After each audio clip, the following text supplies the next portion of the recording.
I'm going to read a few poems, but I'm also playing around with short fiction as well. This poem in particular so when my dad came via Louisiana and he was getting acclimated to the racism that was in that space, and while he was trying to find work and was finding difficulty because he was a foreigner and he was black, he came up north because he thought he would have a different experience. And one of the things he noticed when he came up here was a lot of the people smiled, particularly the white people. They smiled and they were friendly. But then when he would ask questions for directions or for information, those smiles often changed. So I wrote a piece around that. Turned up frowns that make lemons into lemonade with no sugar, served in tall flute glasses as they chatted up with you about mutts and pups and other frivolous things. Watching as you sip slowly with your right pinky turned up toward cemented walls. Then at the reflection of your distaste, glass shatters, and all the pretty things become obsolete, and your reflection turns black, and every blatant attempt is made to place cracks in your frame, leaving you to pick up the broken pieces, all because you didn't smile back at them.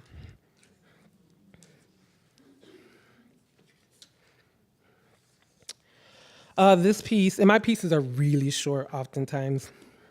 This piece is called Alpi, which simple translation means horn.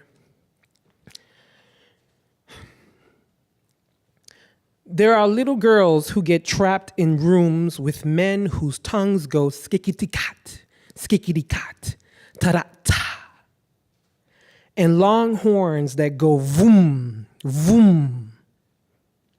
Noises rattling the most ardent of girls, forcing them to retreat fast to tight corners into tight balls with fingers jammed into their ears and mouths. They silently try to count to 10. 1, 2, 3. But they can't avoid the sound blaring from his trumpet. This one's untitled. Colorless clothes dance in beaten hallways. Tangled dishes swimming in murky waters. Newspaper doors piled on dinnerless tables. And where have you been for the last 2 years? Talking gods give wisdom on glass screens, undusted memories trapped in corner pockets, charred footprints on my bathroom floor, and where have you been for the last 6 years? I boiled the meat for stew.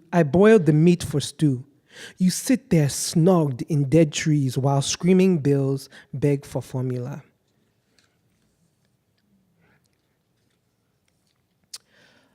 This one's also untitled. 30 stations rolling off a fierce tongue, and yet I'm not seeing one with enough fire to light my feet up heel-worn steps towards a broken furnace of fueled bodies rubbing each other in hopes to ignite some type of madness. I never asked to be part of someone else's new memories or be drunken with the last 364 days of my own. But tonight, as the moon asks for its last dance, I just want to be its pretentious partner standing in a windowsill in a quaint room where there aren't images on walls or counters or dirty sheets. I don't want to refamiliarize senseless roads with stainless cliffs, begging for greasy prints to streak down its backside. Nor do I want to envision his baby fingers grasped around its feeding tube, smuggling the life he once hoped for in exchange for Crown Royal, bad friends, and ugly princesses named Rayquisha. And if I had it my way, I would forget the day he stole pictures from my belly and dropped morning after pills into my brew. See, I've counted enough of these days to feel 3 years over, so somewhere between 1 and 31, there has to be a clear signal for a new day.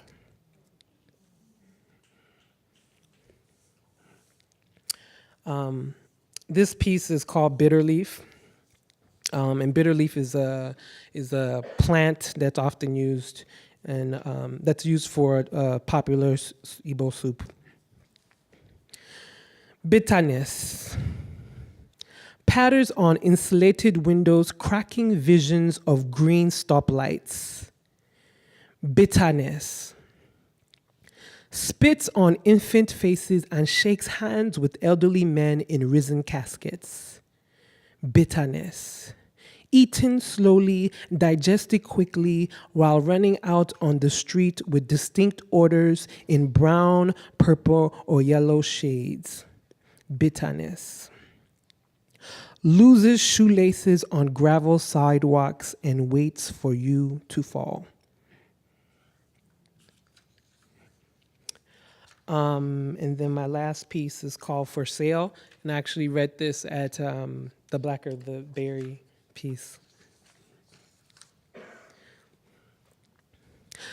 I was once sweet, untouchable, held in high esteem. I'd bathe in the mouths of the greatest rivers, Nile, Niger, Mississippi. Night would envy the flesh on my back and the day would praise me. If you could see me then, sweet. I was never ripe for consumption, let alone picking, but during the hours that no one counted, he would find me. He'd slice through the stem of my leg to reach the pit of my belly and then touch with his desire. Soiled seeds would lay fallow, and I began to hate the stars, even the northern one that would eventually guide me, but now I'm bitter.